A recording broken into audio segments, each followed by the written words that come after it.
자, 오늘은 1회고사 끝나고 여러분 만세전 수업 들어갈 차례인데, 자, 영상 수업의 만세전은 현대 소설 작품이에요. 그래서 지난번에 우리가 구운몽이라는 고전 소설 작품을 다뤘다면, 현대 소설 작품에서는 자, 과연 인물들 사이 어떤 관계와 그들 관계 사이를 통해서 나오는 갈등 구조, 그 갈등 구조가 어떻게 해결되어 나가는지, 자, 그 부분을 여러분이 초점을 둬서 공부를 해야 되고요.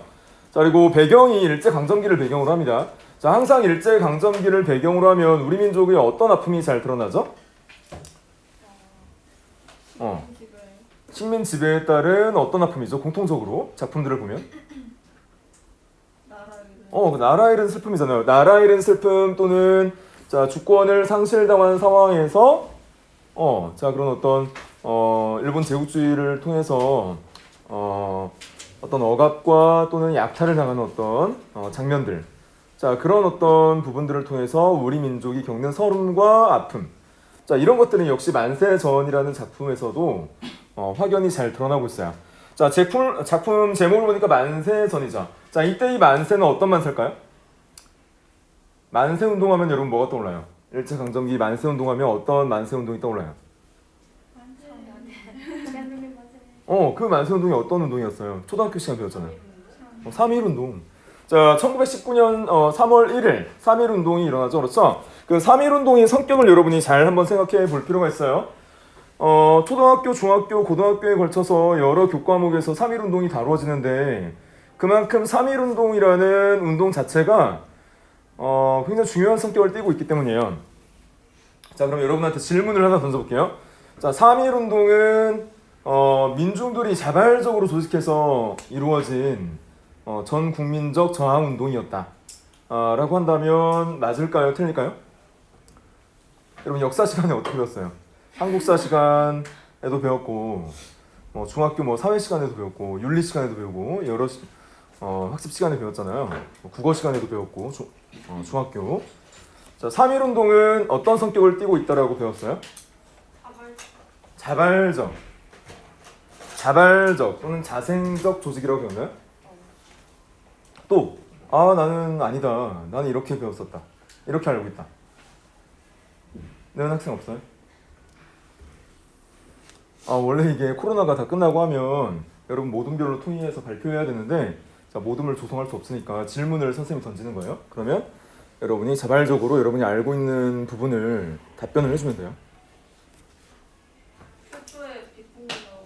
최초의 비폭력은 맞아요. 자, 비폭력은 맞는데 그 3.1운동을 함에 있어서 그 조직 방식이 자발적 조직이었느냐, 이 부분을 선생님 지금 묻고 있는 거예요. 자, 자발적 조직이다라는 의견이 나왔어요. 또 없어요? 없어요? 원래는 여러분이 그 초등학교 때 민중들에 의해서 자발적으로 일어난 비폭력 저항운동이라고 배웠잖아요. 실질적으로는 이 3.1운동이 자, 조선 청년 엘리트 계층, 자, 식자층에 의해서 치밀하게 조직된 운동이에요.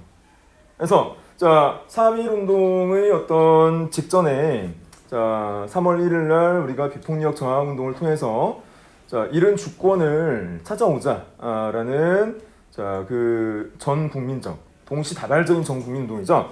동시다발적인 전 국민운동을 자, 엘리트 계층에 의해서 어느 날 어느 일시에 한꺼번에 우리가 만세운동을 하자라는 그 부분이 치밀하게 조직됐고, 그 조직에 따라서 조선의 어떤 민중들이 한꺼번에 일어난 겁니다. 그래서 그런 성격이 있다. 자, 그런 성격을 여러분이 이해를 하시면서 선생님 이 말씀을 왜 드리냐면, 만세운동 직후의 어떤 식자층의 좌절감에 대해서 설명을 하기 위해서요. 자, 그러면 3.1운동이 성공했어요? 아니면 실패했어요? 비폭력 저항운동에서 동시다발적으로 전 국민이 일어나서 대한독립 만세를 외쳤잖아요. 자, 그랬을 때 일본 제국주의가 깜짝 놀라서 그래, 우리가 너희들을 무자비하게 대했구나, 또는 너희들의 주권을 그냥 불법적으로 가져왔구나 라고 하면서 한 발 물러났나요? 아니면 어떻게 했나요?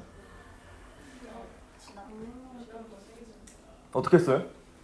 만세운동을 벌이니까 어떻게 했어요? 총 쐈어요. 무자비하게 진압하잖아요. 총칼로 무자비하게 진압해서 사망자가 속출하잖아요. 자, 그래서 일본이 그 정도로 무자비하게 나올 줄 예상하지 못했었죠. 자, 그래서 3.1운동은 결국 실패로 돌아가요. 자, 실패로 돌아갔을 때 가장 충격을 받을 만한 계층이 어떤 계층이에요? 물론 민중들도 충격을 받았겠지만 그 운동을 조직화한 또는 계획했던 식자층이 큰 좌절감과 또는 무력감에 빠져요. 우리가 이렇게 사전에 치밀하게 조직해서 전 국민 저항 운동을 펼치고자 했는데 그 마지막 수단마저 실패로 끝남으로써 과연 우리 식자층이 앞으로 할 수 있는 일이 무엇이냐 라고 질문을 던지니까 딱히 할 만한 게 없는 거예요. 그래서 큰 좌절감과 실망감에 빠집니다. 누가? 식자층, 엘리트 계층들이. 자, 그래서 선생님이 왜 식자층과 엘리트 계층을 이 수업에 앞서서 언급을 해드리냐면, 자, 만세전의 주인공이 일본 동경에 유학을 갔던 식자층이에요. 엘리트 계층이에요. 그래서 그 식자층과 엘리트 계층이 당시 일본 제국주의로부터 주권을 침탈당한 상황에서 느꼈을 만한 어떤 감정들 또는 거기에서 과연 어떤 부분들을 느꼈는지, 자, 그 부분을 여러분이 공부를 해야 한다는 거예요. 자, 여기에서 식자층, 엘리트 계층으로 나오는 주인공은 1인칭 나로 설정되어 있고 인물의 이름은 이인화라는 인물이에요. 그래서 이인화라는 인물이 자, 어떤 감정을 느꼈는지 자, 작품을 통해서 같이 한번 살펴볼 텐데, 자, 만세 전이니까 3.1 만세운동, 3.1운동이 일어나기 직전의 상황이라고 여러분이 생각을 하시면 되겠어요. 제목에 따라서 여러분이 자, 살펴볼 겁니다. 자, 그러면 이렇게 지금 만세전이 제목의 상징적 의미를 제시를 해주고 있어요. 자, 만세전이라고 해서 제시가 되어 있죠. 시간적 배경이 3.1운동 직전임을 강조한다. 자, 3.1운동 직전이다. 그래서 3.1운동 직전이 어떤 상황이 있냐라고 했을 때, 자, 비폭력 저항운동까지 벌이는 어떤 상황이라면 당시 조선 총독부에 의한 조선이 어떤 지배가 자, 조선 민중들이 느끼기에 굉장히 어땠다는 것을 의미해요. 그런 결단까지 내릴 정도면 굉장히 억압이 심했다는 거예요. 그래서 자, 억압이 심했고 자, 민중들이 느끼기에 인간다운 대우, 인간다운 대접을 받지 못한 어떤 상황, 그런 어떤 상황이었음을 미루어 짐작할 수 있어요. 자, 3.1운동 직전이고 자, 본래 제목은 묘지입니다. 자, 묘지라는 제목은 어떤 의미를 담고 있대요? 당대 조선이 암담하고 절망적인 현실을 강조한다. 자, 암담하고 절망적인 조선의 현실을 강조한다. 자, 원래 묘지였는데 묘지라는 제목이 만세전으로 바뀝니다. 자, 왜 묘지라는 제목이 붙었냐면 이인화라는 주인공이 자, 동경에 유학 갔다가 아내가 굉장히 위독한 상황에 놓이게 돼요. 조선에 있는 아내가. 그래서 아내를 돌보러 조선으로 향하는 과정에서 자, 조선이 어떤 민중들의 모습이 굉장히 노예와 같은 어떤 삶을 살고 있는 거예요. 그래서 노예와 같은 어떤 삶을 살고 있는 이 조선의 상황이 꼭 묘지와 같다라고 생각을 합니다. 그래서 작품의 제목이 원래 묘지였는데 그 묘지의 제목이 만세전으로 바뀌게 됩니다. 자, 그러면 전체적으로 내용이 어떤 방식으로 전개되는지 자, 살펴볼게요. 자, 만세전 일제강점기를 배경으로 하여 일본에 유학 중인 나가 주인공 이인화라고 했죠. 자, 동경에서 경성 즉 서울로 왔다가 다시 동경으로 떠나는 이야기. 자, 이 부분에서 항상 강조되는 것이 이 소설의 구조예요. 자, 이 소설의 구조가 자, 뭐예요? 서울에서 즉 경성에서 동경으로 유학 갔다가 다시 아내가 위독해서 다시 서울로 돌아오고 경성으로 돌아오고, 근데 아내를 돌보러 갔는데 아내를 제대로 치유하지 못하고 아내가 죽어버려요. 그래서 다시 동경으로 갑니다. 자, 이런 어떤 구조가 회귀형 구조라고 해요. 회귀형 구조 또는 여로형 구조라고 합니다. 자, 이런 구조를 우리가 뭐라고 한다고요? 그렇죠. 회귀형 또는 여로형 구조. 몇 번 음악 시간인가? 회귀라는 것은 다시 돌아온다는 거예요. 갔다가 돌아온다는 거예요. 여로라는 것은 여러분 여행하면 집에서 출발해서 여행의 목적지에 갔다가 다시 집으로 돌아오잖아요. 그래서 우리가 여로형 구조라고 해요. 다시 돌아오는 구조를. 그래서 자 동경에서 서울로 갔다가 다시 동경으로 돌아오는 자 그런 어떤 회귀형 또는 여로형 구조를 취한다 라고 이야기를 해요. 그래서 나는 이 여행을 통해서 무덤과도 같은 식민지 조선의 현실 자 인식 자체를 이렇게 합니다. 이 부분도 출제가 많이 되는 부분이에요. 자 무덤과도 같은 식민지 조선의 현실 자 무덤 자 무덤으로 인식한다는 것은 조선의 상황을 굉장히 부정적으로 인식한다는 거죠. 자 그런데 나중에도 우리가 이 작품을 통해서 살펴보겠지만 주인공 이인화는 역사인식이 그렇게 투철하지 않은 식자층이에요. 역사인식이 투철하지 않다는 것은 어떤 의미를 담고 있을까요? 역사인식이 투철하지 않아. 친일파? 뭐 친일파까지는 아니고요. 자 조선이 주권을 침탈당하고 자 그런 어떤 식민 지배하에 놓인 상황을 예를 들어서 독립지성과 같이 주권을 찾아와야겠다. 일본에 저항해야겠다.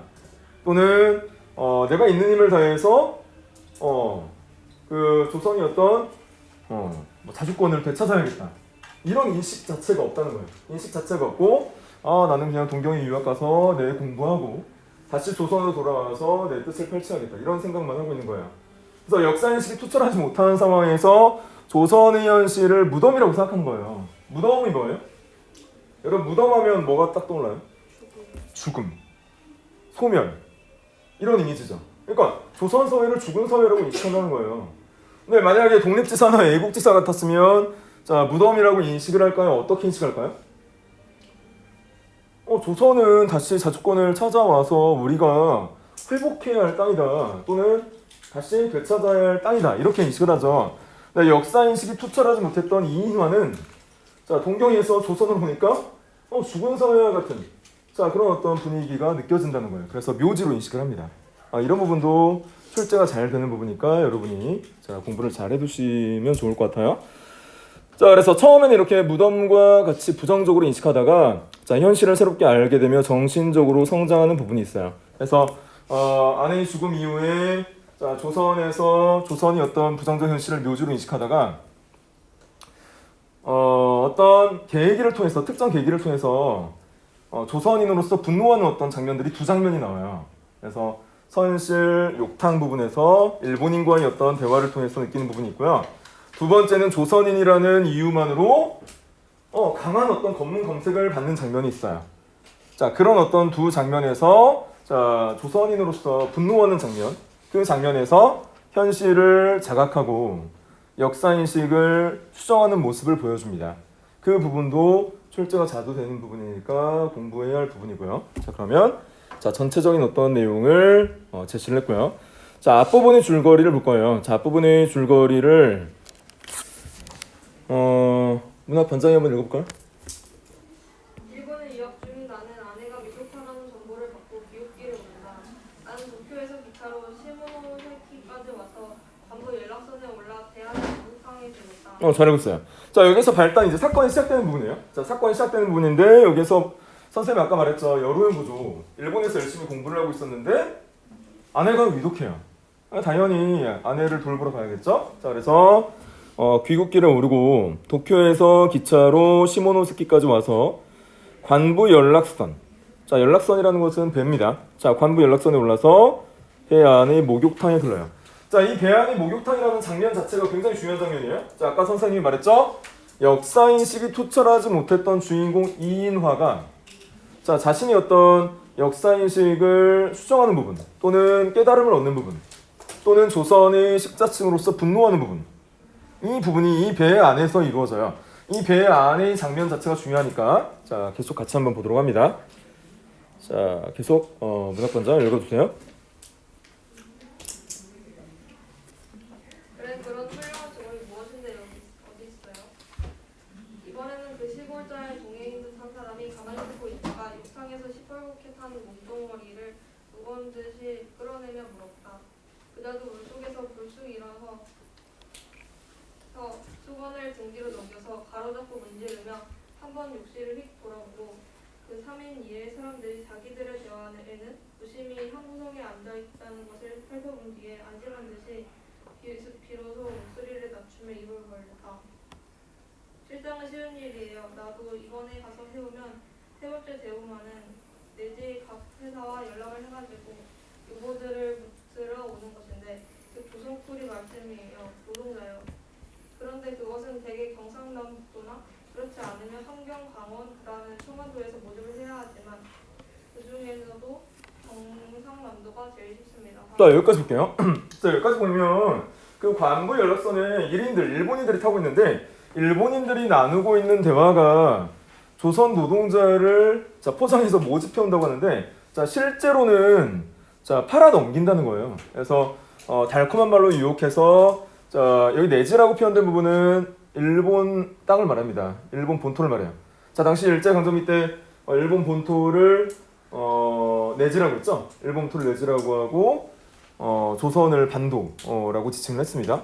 자, 그래서 여기에서 요보들을 붙들어 온다라고 해서 조선 노동자들을 자, 유혹해서 달콤한 말로 유혹해서 일본 본토의 어떤 공장들 그렇죠. 공장들이라고 돼 있죠. 자, 공장의 어떤 노동자로 팔아넘기는 어떤 현실을 제시를 한 거예요. 자, 이게 현재까지 해결이 안 되고 있죠.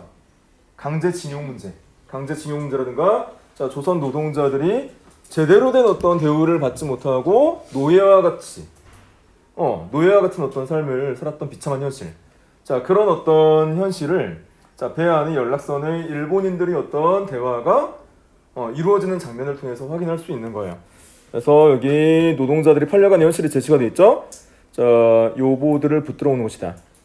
자, 그리고 조선 쿠리.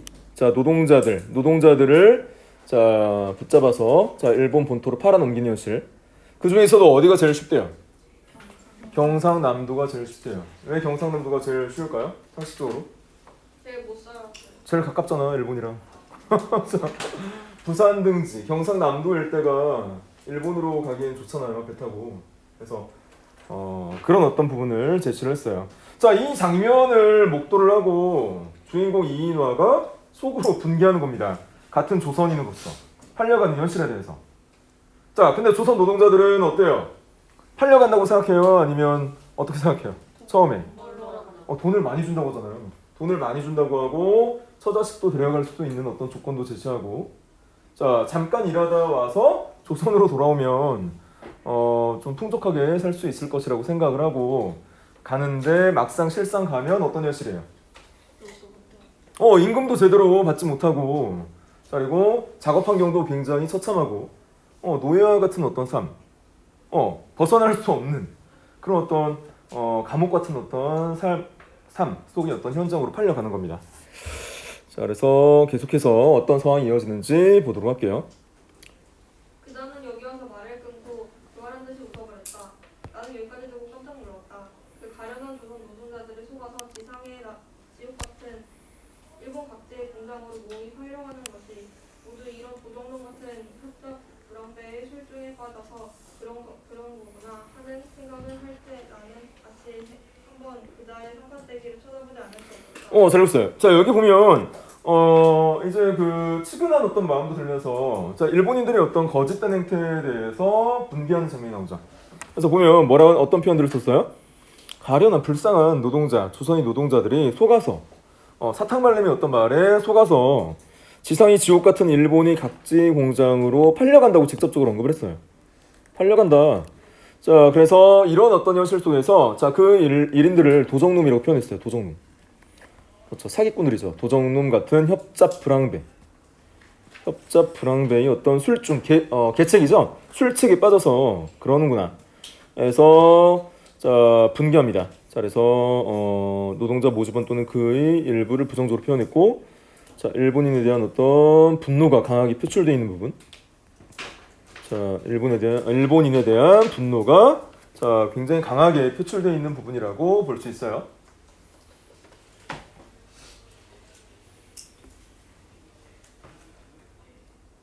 평소에는 생각하지 못했던 부분이에요. 왜냐하면 주인공은 풍족한 집안에서 태어나서 일본 동경에 유학을 하러 갔고 공부를 하는 상황이었고 이런 어떤 상황을 전혀 몰랐던 거예요. 그 기존에는. 자, 그런데 조선으로 돌아오는 어떤 배편에서 이런 장면들을 목격하고 그런 어떤 분개심, 분노 이런 감정들을 느끼고 역사인식이 조금 깨이게 되는 어떤 계기가 됩니다. 자, 계속해서 볼게요. 옳지 그래서 이자의 형이 헌병구조라는 것을 듣고 이용할 작정으로 이러는 게 오군. 나는 이런 생각도 하여보며 가만히 귀를 기울이고 앉아있었다. 골자는 벙벙이 붓고 앉아있는 그 두 사람의 얼굴을 등분해보고 빙긋 웃고 나서 또다시 말을 계속한다. 왜 남선지방에 응모자가 많고 북으로 갈수록 적응도 하니 이 남쪽은 내지인이 제일 많아. 들어가서 모든 세력을 잡기 때문에 북으로 좁혀서 남만주로 기어 들어가거나 남으로 타네탄을 건너거나 두 가지 중에 한 가지밖에 없는데 누구나 그들보다는 영지가 좋으니까 대미인에는 12달이 죽도록 농사를 지어야 주림배를 불리긴 고사하고 반년짝을 정냉이나 시래기로 부중이 나서 대질지경이면 원하는 대판 인경으로 나가서 흥청망청 살아보겠다는 수작으로 나도 하고 청을 하다시피 해오는 터인데 그러나 북선지방은 인구도 적고 이와 아직 우리 내지인의 세력이 여기같이는 미치지 못했으니까 비교적 그놈들은 평안히 살지만 그것도 미국에는 동양 핍박을 차고 나서게 되리다. 자, 해볼게요. 자, 아까 선생님은 지리적으로 좀 가까운 측면을 생각을 했었는데 그런 측면도 물론 있겠지만 자, 여기 1인들이 말하기에 세력이 북쪽 지방까지 미치지 못하고 자, 일본에서 가까운 경상남도 지역은 본인들이 어떤 세력이 미치는 부분이기 때문에 쉽게 끌고 올 수 있다라는 이야기를 하고 있어요. 자, 그리고 조선인들이 왜 그런 어떤 사탕발림에 쉽게 현혹되느냐, 조선에서의 어떤 삶이 어떻기 때문이라고 언급을 해주고 있어요. 조선에서의 삶. 자, 조선 농민들, 당시에는 그 농민들이 대다수를 차지했잖아요. 그래서 농민들이 농사를 지어도 풍족한 생활을 할 수 없고, 자, 여기 뭐라고 표현을 했어요? 12달 죽도록 1년 내내 농사를 죽도록 지어봐야 배를 불리긴 고사하고 반년짝은 강냉이, 반년 정도는 강냉이나 시래기로 자, 연명해야 하는 그런 어떤 굉장히 궁핍한 현실 속에서 살아가야 하는 조선 농민들을 현혹하기 굉장히 쉬웠다는 거예요. 만약 조선 노동자들이 자, 그런 어떤 자신들의 어떤 고향에서 자, 농사를 지어서 풍족한 어떤 생활을 누릴 수 있었다면 일본으로 갈 생각을 전혀 하지 않았겠죠. 자, 그런데 현실은 그렇게 녹록치 않고 굉장히 궁핍한 생활을 이어나가니까 자, 일본인들이 그런 어떤 현혹에 쉽게 빠지게 되었다는 겁니다. 자, 그래서 당시 일제강점기의 농촌의 어떤 현실도 잘 보여주고 있는 부분이에요. 자, 그리고 더불어서 여기에 뭘 이야기하고 있어요?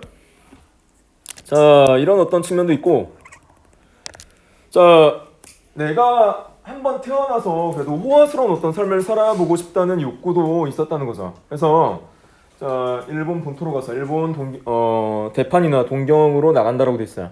자, 보면 대판, 동경 이렇게 되는 대판은 어디래요? 오사카. 자, 동경은 도쿄죠. 자, 이런 어떤 일본의 대도시로 가서 자, 내가 돈을 많이 벌어서 흥청망청 한번 써보고 싶다라는 어떤 그 욕구도 있었다는 거예요. 그래서 그런 어떤 부분들이 1인들의 어떤 대화를 통해서 나오는 어떤 정보입니다. 자, 하지만 자, 그런 어떤 그 모집원들, 일본 모집원들이 어떤 입장에서 이렇게 이야기하면서 미국 얼마 가지 못해 쪽박을 차게 된다. 어떤 이거는 이제 현실이라고 볼 수 있겠죠. 그래서 우리가 그렇게 현혹을 하지만 실제 일본 노동자로 팔려가서 쪽박을 차게 된다라는 것을 본인들은 이미 알고 있는 거예요. 그래서 이런 부분들도 그런 어떤 사기에 가까운 자, 모집원들의 어떤 행태이다 라는 측면을 보여주고 있는 거예요. 그렇게 여러분이 이해를 하시면 되겠어요. 힘들죠, 환장? 그럼 다음 학생 추천을 해주세요. 지금 올려주세요. 유수님. 승혜 읽어보세요. 자기 강설에 열복하는 듯이 연애 옳지 하며 들어주는 것이 유쾌하기도 하고 자기의 견문에 자기도 만족하다는 듯이 또 한 번 깔깔깔 웃었다. 그래 그렇게 모집을 해가면 얼마나 생기나요? 촌뜨기는 구수하다는 듯이 침을 흘리며 듣는다. 얼마가 뭐여 여비가 있지 일당이 또 있지. 게다가 한 사람 모집하는데 1원 내지 2원이니까 그건 회사와 일의 종류에 따라서 다르지만 가령 방적 회사의 여공 같은 것은 임금도 싼데다가 모집원이 수수료도 제일 헐하고 광고 같은 것은 지금 시세로도 1원 50전으로 2원까지라오. 가령 지금 1000명만 맡아가지고 와서 보구려. 2, 3, 4 동안 여비나 일당에서 남는 것은 그까짓 것 다 제하고라도 1,300원 잘만 되면 그 2,000원은 간대 없는 것일 게니 하하하. 나도 맨 처음에 그건 제주도에서 모집해 갔지만 그때 500명 모아다 주고 실살고로 남긴 것이 8,900 근천 원이었고 둘째 번에는 올 가을에 800명이나 홋카이도 탐방에 보내고 근 2,000원 돈이 들어왔다오. 노동자 모집원이라는 자는 입에 침이 마르게 1,000원, 2,000원을 신이 나서 내며 목욕탕 속에서 나왔다. 잘 읽었어요. 자, 여기 보니까 현재까지 일본이 부정하고 있는 당시 탕방 노동자라든가 강제징용이었던 현실이 적나라하게 드러나 있죠. 자, 일본은 지금 1900 이때 20, 30년대에 자행된 것이고 지금은 2020년이죠. 그러니까 몇 년이 지금 지난 거예요? 100년 지났나요? 100년 지났잖아요. 100년이 지난 이 시점에 그러니까 본인들이 어떤 무단 침탈 속에서 고통받았던 조선 민중들, 조선인들의 어떤 아픔을 현재까지도 인식하지 못하고 반성하지 못하고 있는 현실이 현재까지 이어지고 있는 거예요. 그래서 뭐 대법원의 어떤 판결, 그러니까 보상하라는 대법원의 어떤 판결이 내려졌지만 현재까지 어떻게 하고 있어요? 일본 당국은 강제징용의 현실을 부정하면서 우리는 그런 적 없다고 하죠. 그리고 오히려 우리 정부가 어떻게 하고 있어요? 그 판결을 뒤엎지 않으면 외교 관계를 수립하기 어렵다. 라는 적반하장의 어떤 식으로 나오고 있죠. 자, 그래서 현재를 보면 과거의 어떤 그 민족을 알 수 있다고 굉장히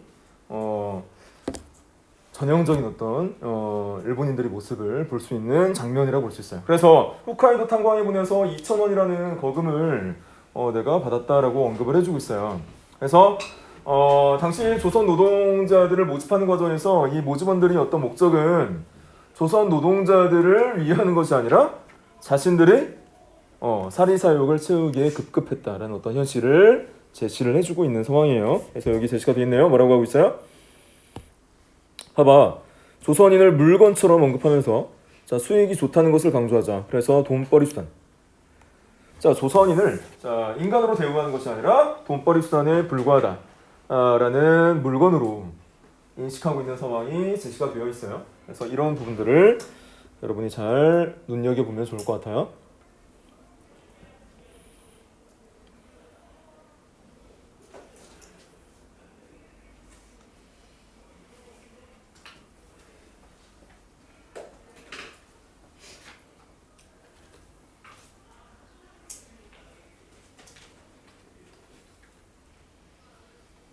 그 군함도도 마찬가지죠. 군함도를 세계문화유산으로 등재하는 조건이 뭐였죠? 그 강제징용의 문제를 인정하고 역사적 과오를 반성하는 어떤 기록을 남긴다라는 것이 전제 조건이었죠. 그런데 세계 문화유산으로 등재받고 나서 어떻게 했어요? 그 기록을 삭제해버렸죠. 그래서 등재된 문화유산을 취소해달라는 요청을 했는데 지금 어떻게 진행되는 상황인지는 모르겠어요. 그럴 정도로 악랄한 민족입니다. 이 왜구들이. 자.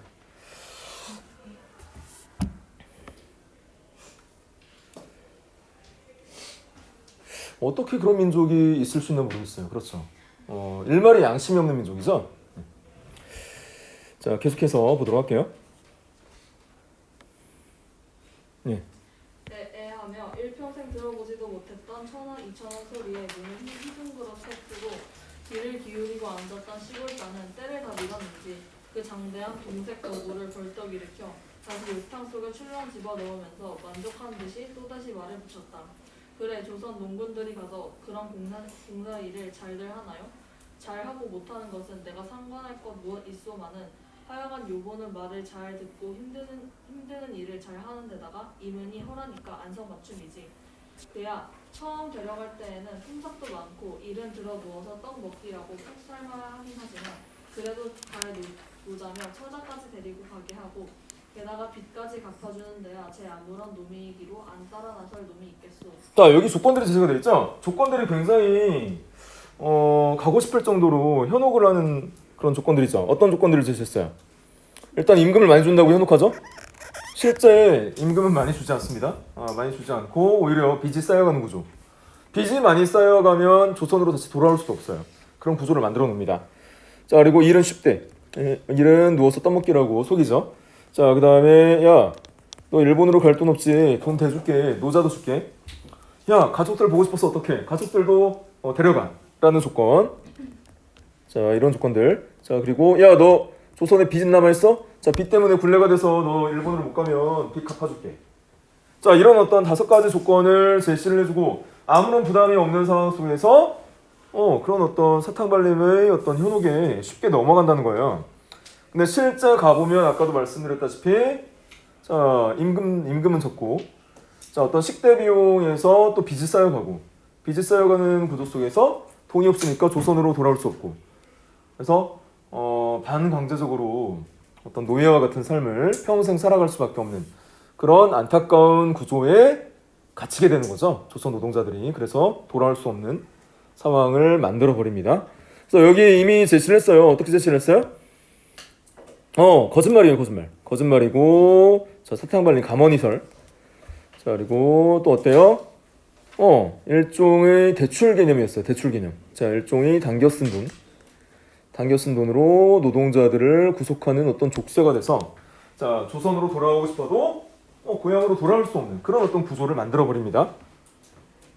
자, 그래서 얼마나 악랄한 민족이에요. 그렇죠? 자, 이런 어떤 감언이설, 그러니까 사탕발림에 속아서 일본으로 넘어간 어떤 현실을 잘 보여줍니다. 자, 계속 보도록 할게요. 어디서부터? 읽은 다음부터요? 벌써 부하가 되었다는 듯이 득이 만면하여 거기 아니잖아요? 그래? 한 번 여기 아니에요? 한 번 따라 나서기만 하면 읽었나요? 여기서부터 예. 한 번 따라 나서기만 하면야 전차가 있는데 그야말로 도관에 든 쥐지. 일이 고되거나 풍이 허락인 고소하고 굶어 대진다기로 하는 수 있나 하하하. 벌써 부하가 되었다는 듯이 득이 만면하여 모집 방법에 비술까지 도도히 설명을 해주고 앉았다. 나는 좀 더 들으려고 일부러 머뭇머뭇하며 앉았으려니까 승객이 다 올라탔는지 벼랑간에 욕객의 한때가 다 뒤밀어 들어오기에 금식 후문의 그 무서운 이야기를 곰곰 생각하며 몸을 훔치기 시작했다. 22세쯤 된 책상 도련님인 그때의 나로서는 이러한 이야기를 듣고 놀라지 않을 수 없었다. 인생이 어떠하니 인간성이 어떠하니 사회가 어떠하니 해야 다만 심심파적으로 하는 탁상의 공문에 불과할 것은 물론이다. 아버지나 그렇지 않으면 꼭 코빼기도 보지 못한 조상의 덕택으로 공부자나 얻어 하였거나 소설권이나 들춰보았다고 인생의 자연이니 심리 소설이니 한데야 결국은 배가 불러서 호만의 비애를 호소함일 따름이요 실 인생 실사회의 이면의 이면 진상의 진상과는 아무 관계도 연락도 없을 것이다. 자, 여기 굉장히 중요합니다. 자, 아까 선생님이 집안의 어떤 도움으로 일본 동경에 유학을 가서 지금 공부를 하고 있는데 자, 공부를 하고 있는 내용을 보니까 문학 공부예요. 자, 시, 소설, 윤동주도 마찬가지였죠. 자, 시와 소설을 공부하고 자, 그런 문학 공부를 한다는 것이 현실과 굉장히 괴리되어 있다라고 설명을 했었어요. 윤동주의 시를 배울 때. 자, 마찬가지 이인화도 동경에서 자, 시와 소설, 문학 공부를 하는데 이 문학 공부가 조선이 어떤 비참한 현실과 큰 어떤 괴리를 보인다는 거예요. 자, 그래서 현실을 제대로 파악하지 못하고 인식하지 못했던 그간의 어떤 상황 속에서 자, 연락선 속에서 1인들이 어떤 대화 과정, 모집원들이 대화 과정에서 조선 노동자들이 겪고 있는 비참한 현실, 그런 현실을 인식하고 내가 하고 있는 어떤 공부를 되돌아봤다는 거예요. 되돌아보니까 어떻대요? 이런 상황이라는 거죠. 탁상의 공론에 불과하였다. 현실성이 없는 거예요. 현실성이 없는 어떤 공부. 자, 그리고 시의 인생 실성의 이면. 자, 그런 어떤 실제 자, 이론적 지식으로 얻고 있는 나의 어떤 공부의 이면 또는 사회의 어떤 다른 면. 자, 진상이라고 하는 실질적으로 진상이라고 하는 것은 실제의 어떤 진상이 아니고 그 뒤에 숨어 있는 진상의 어떤 진상과 아무런 관계도 없다. 관계도 연락도 없다. 즉 실제 겪고 있는 현실과 너무 괴리되어 있다라는 것을 강조한 거예요. 그래서 여기에서 이런 부분들을 여러분이 보아야겠죠. 공부를 통해 얻은 지식으로 실제 현실을 제대로 이해할 수 없음을 깨달았다. 그래서 내가 그동안 인식하고 있는 조선 현실과 실제 몸으로 부딪혀서 얻은 조선의 어떤 현실은 굉장히 갭이 컸다는 거죠. 그래서 깨달은 겁니다. 이인화가. 역사인식이 조금 깨이기 시작하였다라고 볼 수 있어요. 자, 계속해서 볼게요. 그러고 보면 내가 지금 하는 것, 이로부터 하려는 일이 결국 무엇인가 하는 의문과 불안을 느끼지 않을 수가 없었다. 1년 12달 죽도록 애를 쓰고도 반년짝은 시래기로 목숨을 이어나가지 않으면 안 되겠습니까? 하는 말은 들을 때 그것이 과연 사실일까 하는 의심이 날 많지? 나는 귀가 번쩍하였다. 나도 8, 9세까지는 부모의 고향인 충청도 촌속에서 자라났고 그 후에 1년에 한두어 번씩은 촌락에 발을 들여놓아 보았지만 설마 그렇게까지 소작이는 생활이 참혹하리라고는 꿈에도 들어본 일이 없었다. 시를 짓는 것보다는 밭을 가려고 한다. 그러나 밭을 가는 그것이 벌써 시가 아니냐. 사람은 흙에서 나와서 흙에 돌아간다. 흙의 방수나 냄새에 취할 수 있는 자의 행복이여. 흙의 복옥한 생기야말로 너 인간의 끊임없는 새 생명이니라. 자, 여기 보세요. 자, 이 부분이 그 문학을 공부하는 입장에서, 시를 공부하는 입장에서 보일 수 있는 현실과 괴리되어 있는 반응이에요. 그래서 지금 시를 짓는 것은 그것보다 밭을 가려고 한다. 자, 여기에 인식을 보세요. 이인화의 기존 인식, 옛날 인식. 자, 밭을 가는 그것이 벌써 시가 아니냐. 자, 밭을 갈아서 농사를 지어서 수확을 해서 먹고 사는 문제는 자, 농민들에게 있어서는 굉장히 현실적이고 어떤 생존권이 걸린 문제인데, 자, 밭을 가는 것을 시를 짓는 일이래요. 이인화가 기존에. 현실 인식이 제대로 되어 있는 거예요? 아니면 굉장히 낭만적인 사고방식이에요? 낭만적인 사고방식이죠. 그 다음에 흙의 어떤 방순한 냄새에 취할 수 있는 자의 행복이요. 야, 노동자들아, 너희들 농사 지면서 흙 냄새를 맡을 수 있는 거 얼마나 행복인지 아니. 행복이 아니라 생존권이 달린 문제인데 굉장히 치열한 어떤 삶의 현장인데 그 흙 냄새를 맡아가면서 농사를 짓는 것 얼마나 행복하니. 역시 노동자들이 느끼고 있는 현실과 큰 괴리를 보이고 있어요. 자, 그리고 마지막에 너 인간이 끊임없는 새 생명이니라. 여기서 야, 너희들 농작물을 이제 지으면서 농사 지으면서 새 생명이 이렇게 나오는데 그것이 느낄 수 있는 어떤 행복감. 너희들 노동자들이 어떤 삶이 얼마나 행복하냐, 시적이냐 라고 기존에 인식했던 이인화의 기존이었던 역사인식이 토출하지 못했던 당시의 어떤 상황을 잘 드러내주고 있어요. 굉장히 철이 없는 거죠. 그래서 이렇게 인식하는 부분. 이런 인식들이 자, 어떤 인식이라는 거예요? 흙과 농사를 예찬하긴 예찬하는데 조선 농민들의 어떤 실상과 관계없는 낭만적 사고에 자, 매몰돼 있었다라는 거예요. 자, 조선 농민들의 실상과는 전혀 관련이 없어요. 실상과 관계없는 낭만적 사고. 자, 이런 낭만적 사고가 조선 노동자들의 또는 조선 농민들의 어떤 문제를 해결하는 데 도움이 돼야 안 돼요? 전혀 도움이 안 돼요. 식자층, 엘리트 계층이라면 조선 농민이나 노동자들이 처한 현실을 인식하고 그것을 개선할 수 있는 방향으로 자, 어떤 해결책을 강구해야 되는데 전혀 그렇지 않고 낭만적 사고에 일관했던 당시 어떤 이인화의 사고방식을 엿볼 수 있는 부분이에요. 이것을 이제 차후에 반성을 합니다. 자, 계속 읽으면 힘드니까 다음 학생 한번 적어볼래요?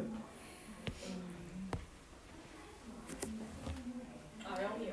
주변 친구 좀 깨워주세요, 반장. 서정아, 서정아.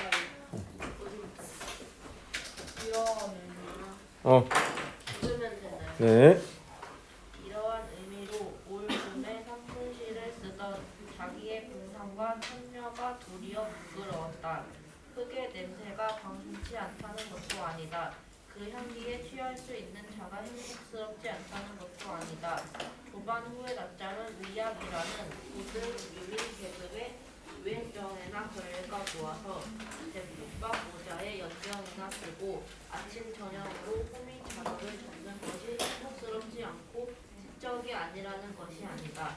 그러나 저러나 1년 12달 5마 이상의 죽을 고역을 다 하고도 시래기 죽의 얼굴이 붓는 것도 싫을까? 그들이 한복에 끓는 햇볕에 손등을 대면서 호미 자루를 놀릴 때 그들은 행복을 느끼는가? 그들은 흙의 노예다. 자기 자신의 생명의 노예다. 그리고 그들에게 있는 것은 다만 땀과 피뿐이다. 그리고 줄임뿐이다. 그들이 어머니의 배 속에서 뛰어나오기 전에 벌써 확정된 유일한 사실은 그들의 모공이 막히고 혈천이 마를 마르기까지 흙에 그 땀과 피를 쏟으라는 것이다. 그리하여 10방울의 땀과 100방울의 피는 한 알의 나락을 기른다.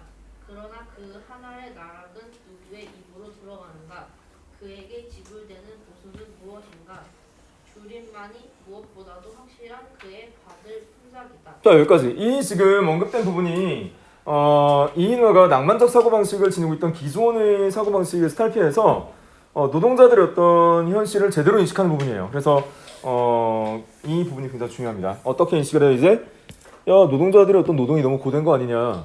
그들의 어떤 노동에 비해서 받는 처우가 너무 열악해서 자, 반년 동안은 시래기죽에 부은 얼굴을 하고 있을 정도로 궁핍한 현실을 살아가는 게 아니냐 라는 부분을 강조하고 있는 거죠.